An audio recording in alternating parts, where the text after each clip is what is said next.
Once upon a time, in a faraway land, there lived a man so exceptional that the divine hosts of heaven and hell were forced to take note. A man dangerous enough to bring Satan to his knees, but selfless enough to make God himself raise an eyebrow. How did this come to pass? Well, it all began at a very special birthday party for a very special young lady. Surprise! What is all this? It's your birthday, Kinsey. So? You've never been to a birthday party? No. Oh, like not even growing up? I went to the School of the Americas since kindergarten. We didn't really do birthday parties. But you celebrated Christmas? I don't have to explain myself to you. Oh, Kinsey, this is going to be so much fun. Xinjai made a cake, Jane Austen is here, we'll play some games. What sort of games?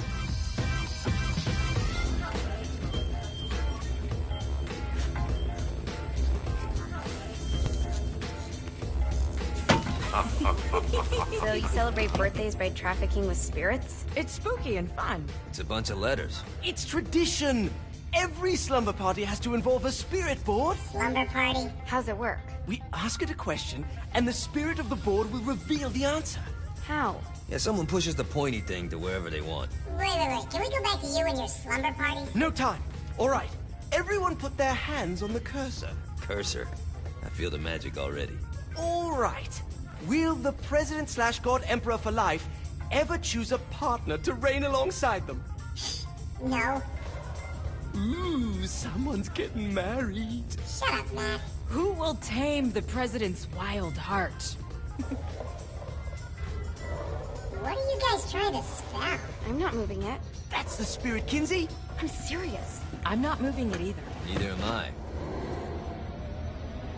Jezebel. Who the fuck is...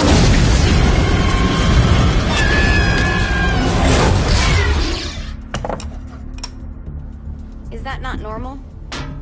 Where'd you get the board? I was going through Signac's artifact collection and found it there. Who did it belong to? Alistair Crowley? Christ. Guys? I think it's laughing at us. Fuck this. I think you're a smart enough piece of wood to see where this is going. Now, you ready to cooperate? That's more like it. You think we can trust it? It's not like we got a lot of options. So what's the plan? We mount up and go in after the boss? No, I do. No sense in what's left of humanity walking right into a death trap. Someone's gotta live to tell the story. That's a stupid plan, Johnny. I'm leaving you in charge. Hell of a plan, Johnny. Are you serious? I'm coming too. Are you kidding me? How do you plan to come back? Yeah, I try not to sweat the details. You need someone with you that does. No. It's my birthday. Fine. Alright then. You know where my friend is?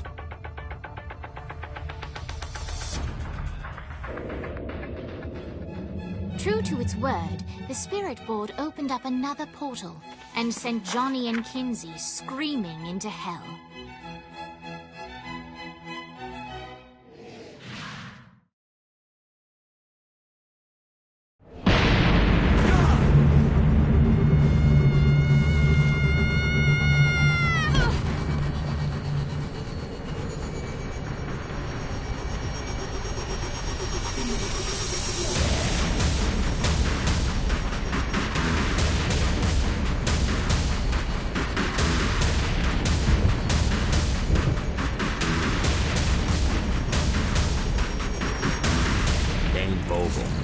Ultor's behind this, I know it. Ultor and the Saints haven't been enemies in years. You really think he's responsible? You don't know him like I do. The boss put him through a window for a reason. The reason was the boss was kind of fucking crazy back then. That's a fair point. You know how much easier this would be if we just found a car? You know how much easier this would be if you just gave me a second? Alright. Now how are we gonna find the Ultor building? Biggest building down here, giant Ultor sign on it. I don't think this is a problem. I'll buy that.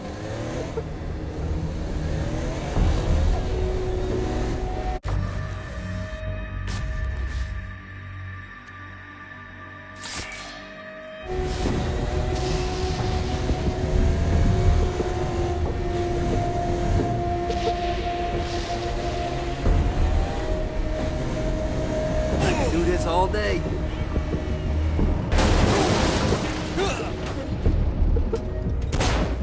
have got the attention of the demons. How do we want to handle this? We handle it by killing demons.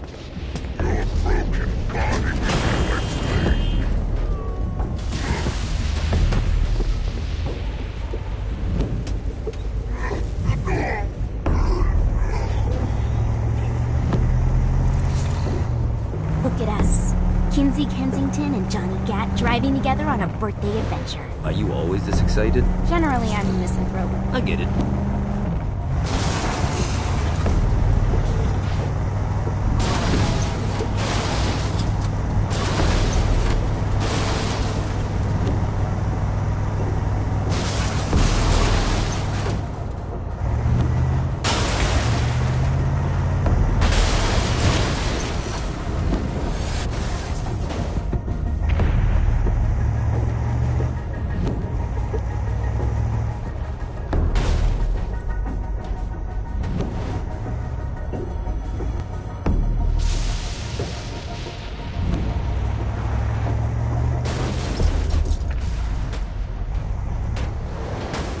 Keep it coming.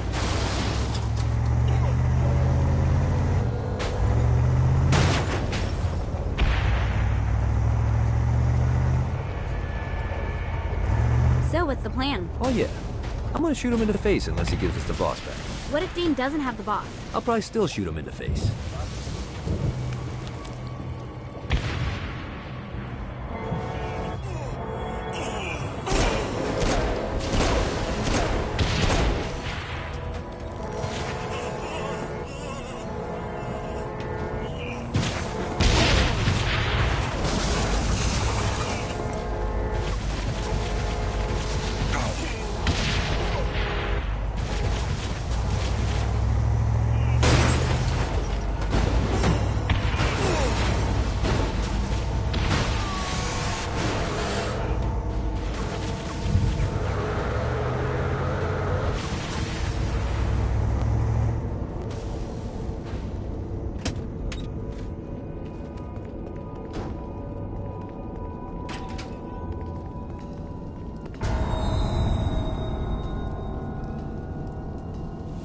Welcome to hell.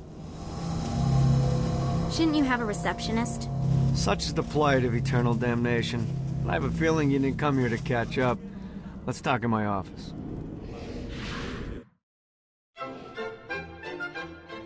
Not even death could stop the enterprising Vogel, who wasted no time in setting up an Ultor branch in the bowels of hell. Dane was eager to fill Johnny in on the ever-shifting politics of land rights in the underworld. But real estate mattered little to Johnny, who only cared where his friend was.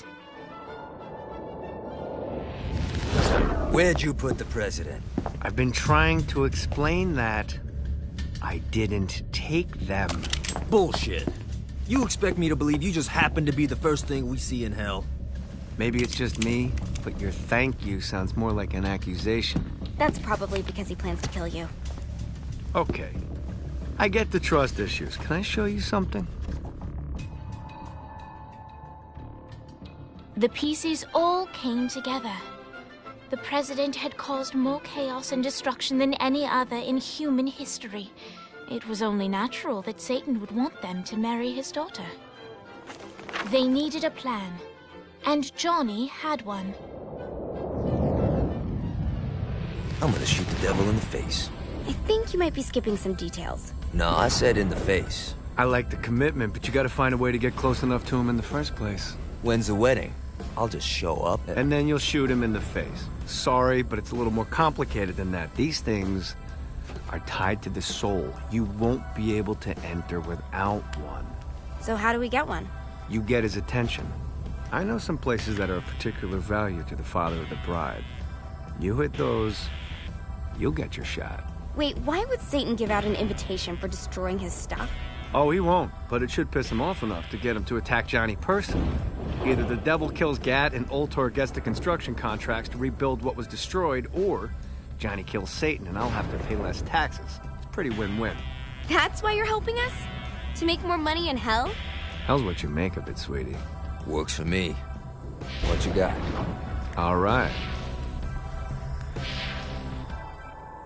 Satan had entrusted the day-to-day running of Hell to 5 archdukes, and Dane knew how to find them all. But beyond that, not everyone in Hell was content to go along with Satan's status quo. There were others who shared Dane's ambition for power, and the Ultor mogul knew that the key to unseating Satan lay in gaining their aid. But before Johnny set out to wage war against the Prince of Darkness, Dane had one final gift, an artifact that he had spent fortunes on. Lucifer's cracked halo.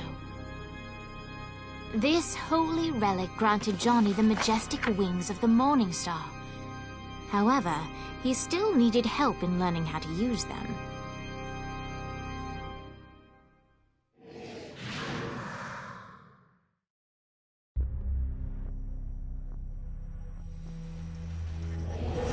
All right, you got me.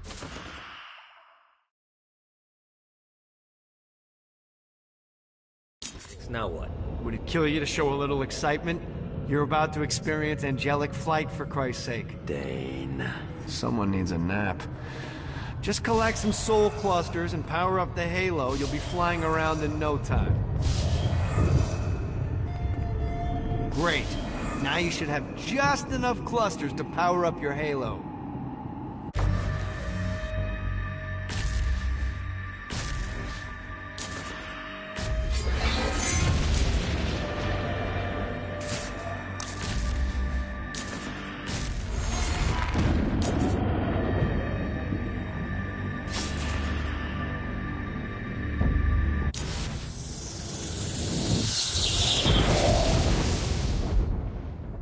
Alright, let's start slow. Try to jump over to that next island. Also, the longer you charge your wings before jumping, the further you'll go. Hey, you didn't fuck it up. Good job. Now get up that cliff. Don't worry, if something looks too high, just keep on jumping off the wall. Remember to charge your jumps if you want to get up the cliff faster. Now it's time to fly. You heard of crawling before walking? Well, in this case, you need to jump before you can fly. Launch yourself in the air with a jump, and then hold your wings out to glide to that next island. I put out some orbs to show you the path. You'll have to dive to reach the next island. Do that by pointing your head down. Don't worry, the rest of your body will follow.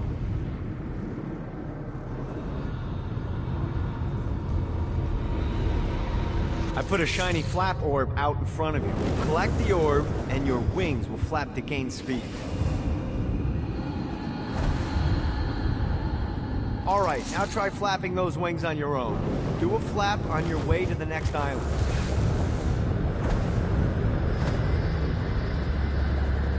The exact opposite of diving is climbing. Climbing will slow you down and eventually cause you to stall. And trust me, stalling sucks. You can flap while gliding to gain additional speed. So the faster you're going, the higher you can fly. Now try to reach the island up there. Alright, time to take the training wheels off for the final lesson. Flying takes stamina.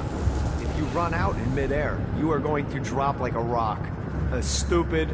Let's get you back to the Ultor building. I want to run through all the stuff you can do to hurt Satan. Sure thing. See you soon. Here's the deal. If you want some FaceTime with Satan, you need to get his attention. Now, Satan hates being challenged, so anything you do to undermine his control is good. Fraud, mayhem, shooting demons in the face, anything. You can keep track of Satan's wrath with this handy meter. Get it high enough and you'll be having drinks with Big Red in no time. I've compiled a list of shit to do, so take a look and do whatever sounds fun. Oh, one more thing. We have some potential allies down here. Trust me, you want to impress them.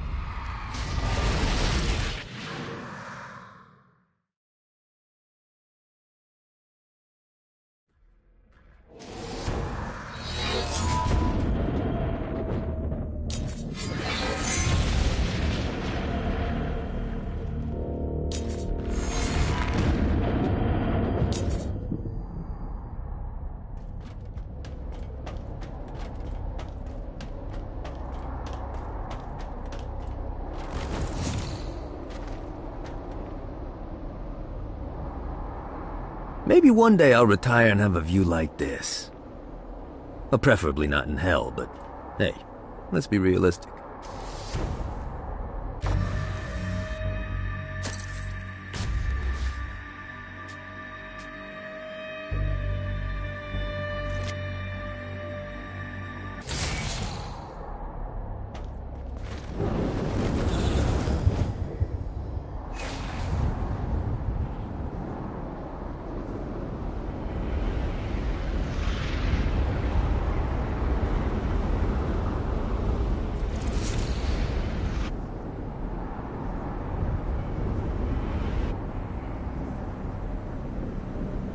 God, this feels good.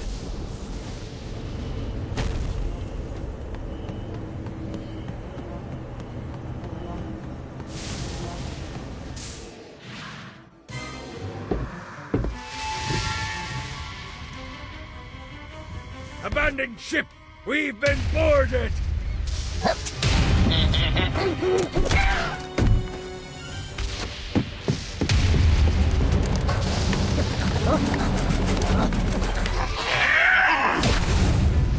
Get these damn things off my ship!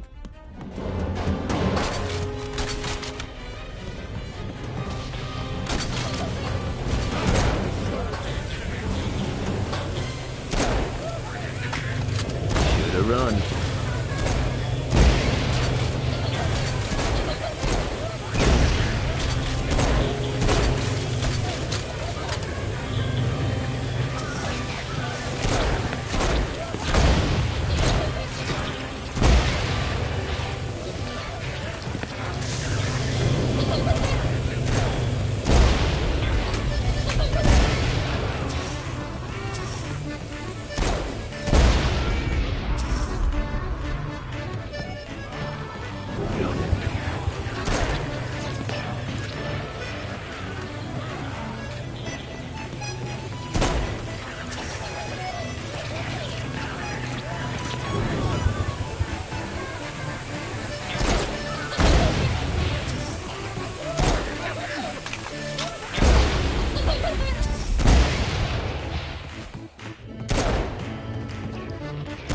Your world up.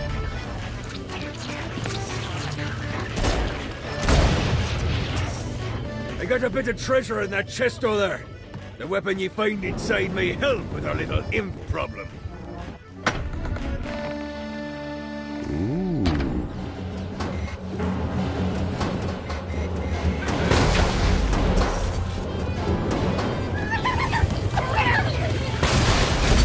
Take the old days.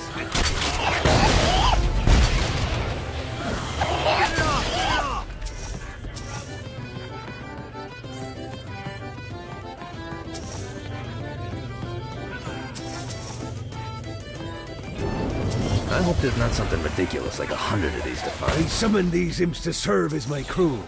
I forgot what a handful they could be. Once aboard, they wouldn't listen to their captain.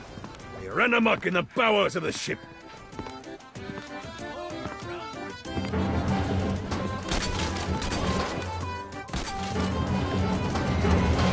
Run.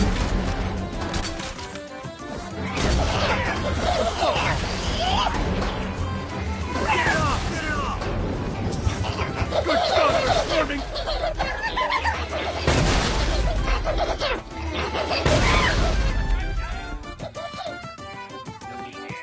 Get off, piece of shit.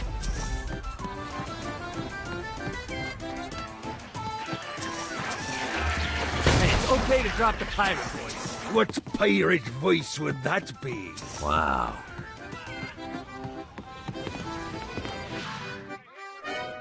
Zinyak's destruction of Earth had a profound impact on the afterlife. To heaven, it was a logistical nightmare. St. Peter's meticulous nature drove purgatory wait times to unbearable levels. Meanwhile, in hell, where souls in pain were used as currency, it created a new era of prosperity for the wickedly enterprising. This economic boom resulted in the coffers of hell to be overflowing, which in turn piqued the interest of the most notorious man that sailed the seven seas. Long had Blackbeard been a thorn in Satan's side, robbing tax collectors on a semi-regular basis. But the promise of an immeasurable fortune drove him to be even bolder. An arrangement was reached. Blackbeard would provide information on strategic targets in exchange for a share of the profit. Johnny, who was interested in murder, not money, happily agreed.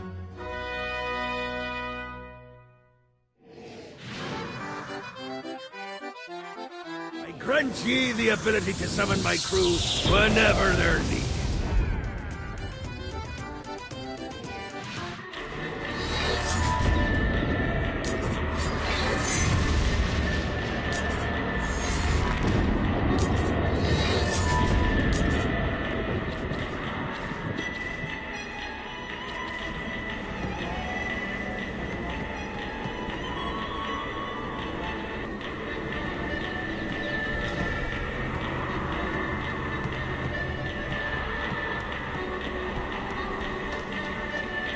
I raided a Interpol office.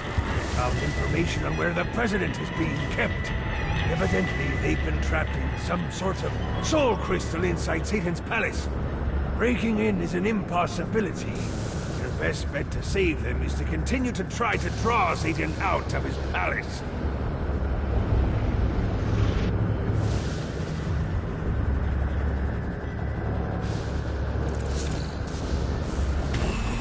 You should have expected this. You're in hell.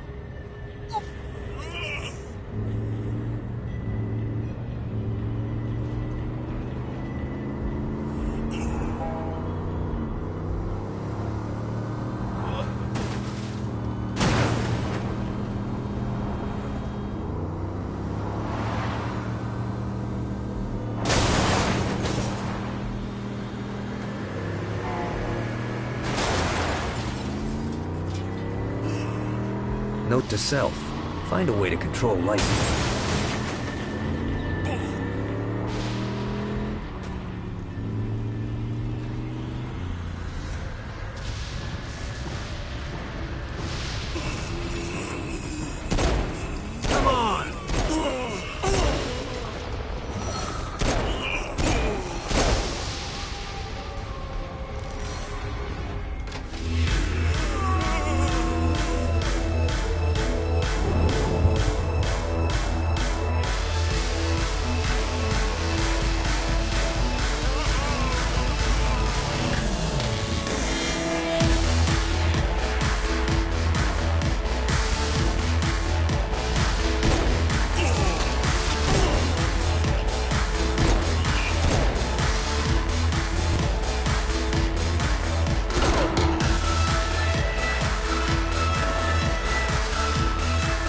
Lights up. William Shakespeare, humanity's greatest playwright, and hell's most diabolical purveyor of entertainment, looks on as a brave mortal on an Orphean quest enters. The bard's interest is piqued, and he looks to test his visitor's mettle.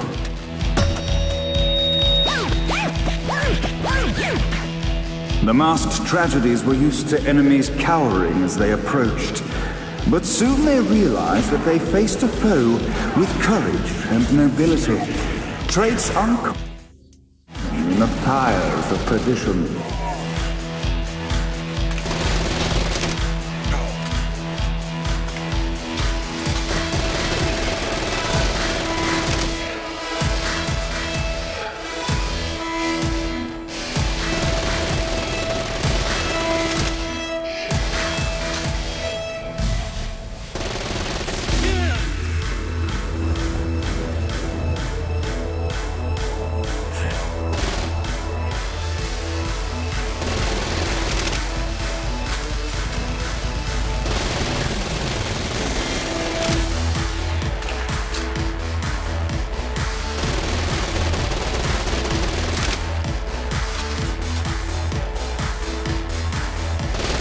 The inciting incident resolved. The time had come for rising action.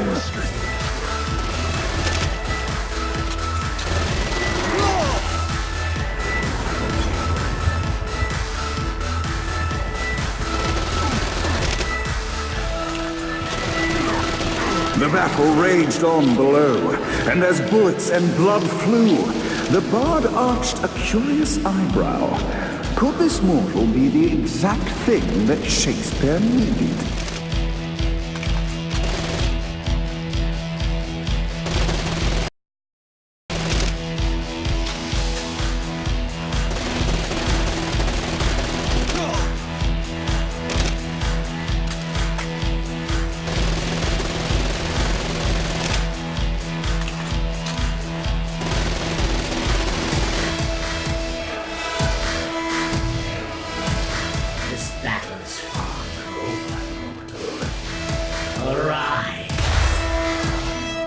And now, Act 3!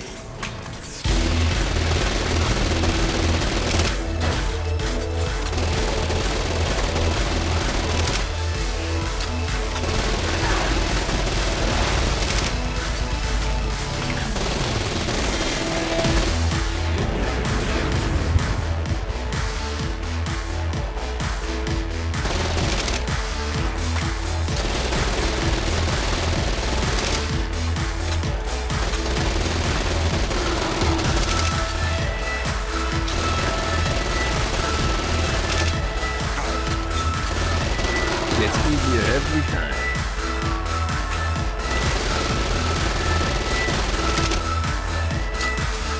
The conflict resolved, Shakespeare eagerly awaited meeting the champion that dispatched so many of his men. Undoubtedly, they were here for the bard's aid. And while happy endings were not a thing found in hell, Shakespeare always had a soft spot for comedies. In the land of the living, William Shakespeare is regarded as one of the most prolific playwrights of all time. However, to the denizens of hell, the bard is seen in a far different light. After selling his soul for fame and adoration, Shakespeare served in hell as Satan's spy master general. In doing his duty, Shakespeare would punish the souls he was investigating by forcing them to perform in grotesque passion plays for Satan's amusement.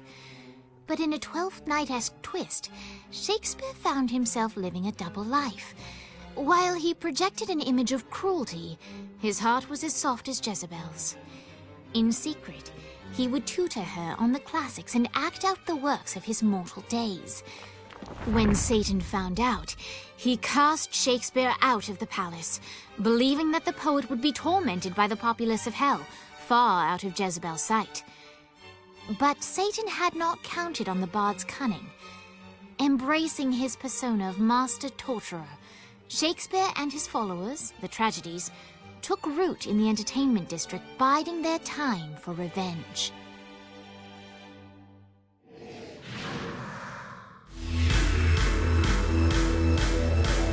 And so, Shakespeare called forth the Deus Ex Machina to bestow our protagonist with the arcane power of horse stomping.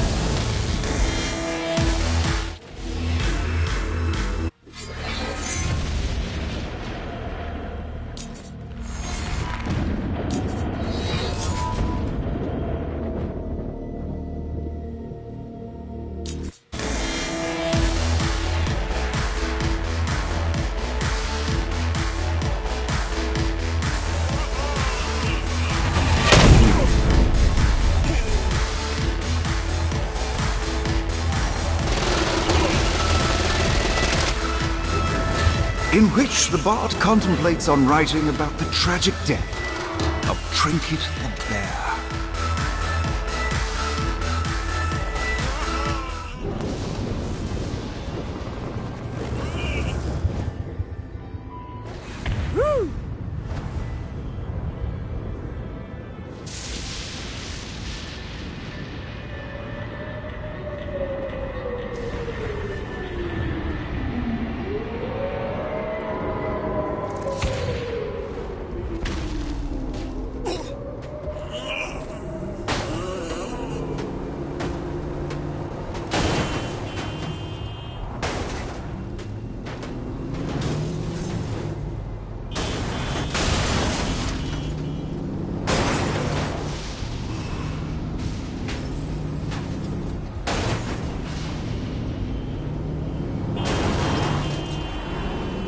This all hell's got to offer?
Damned Soul's Orientation Guide, Chapter 5. On Hoarding Sins. Some of the more frugal of the damned take all their worldly possessions with them when they travel, fearful of leaving things behind where they can be taken. Naturally, I've made it incredibly easy for you to spot those individuals, so you may mug them and capture the sins for yourself.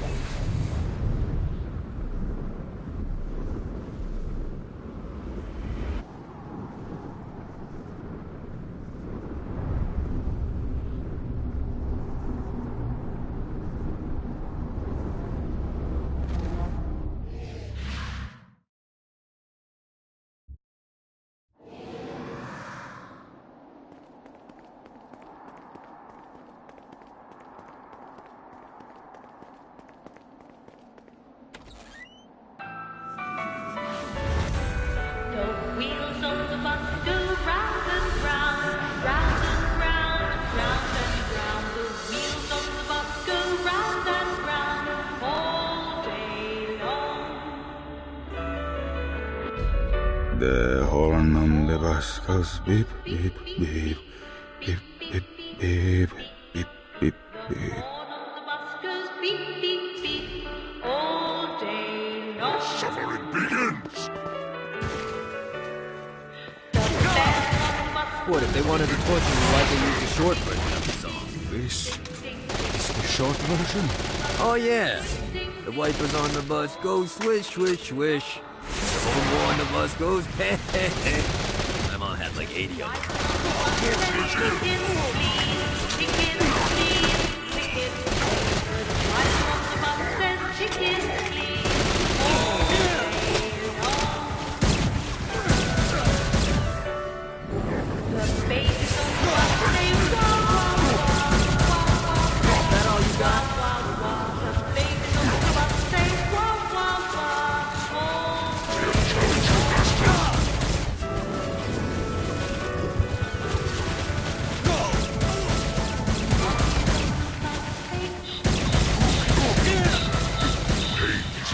Exquisite!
Run.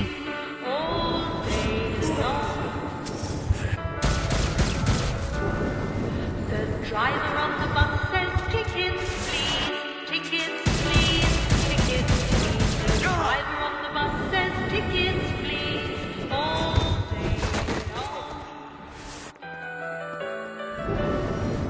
The babies on the bus say wah, wah, wah, wah, wah, wah, wah, wah, wah. The babies on the bus say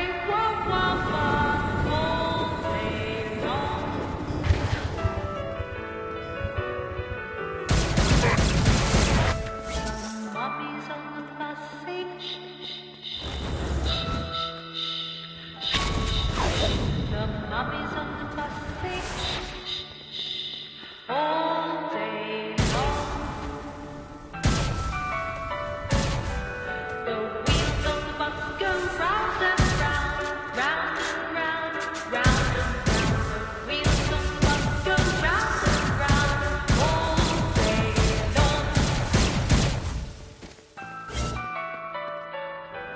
The wheels on the bus go round and round, round and round, round and round. The wheels on the bus go round and round all day long.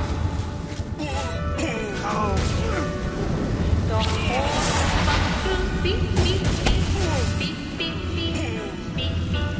The horn on the bus goes beep, beep, beep all day long. The bell on the bus goes ding, ding, ding, ding, ding, ding, ding, ding, ding. The bell on the bus goes ding, ding, ding all day long. Play too? The driver on the bus says, tickets please, tickets please, tickets please. The driver on the bus says, tickets please, all day long. The babies on the bus say, wow, wow, wow, wow, wow, wow. The babies on the bus say, wow, wow, wow, all day long.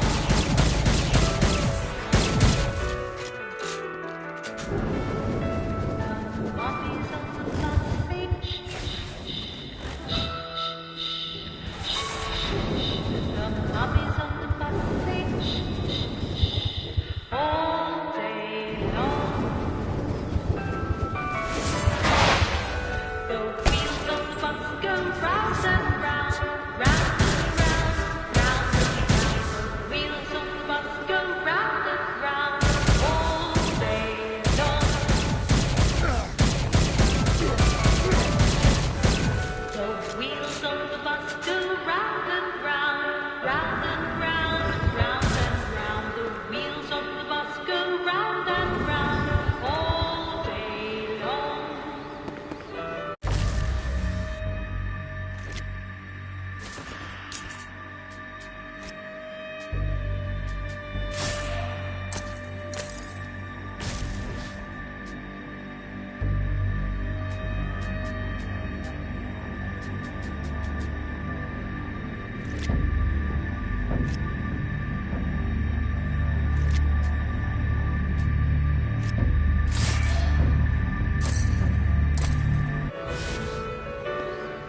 The horn on the bus goes beep, beep, beep, beep, beep, beep, beep, beep. The horn on the bus goes beep, beep, beep all day long.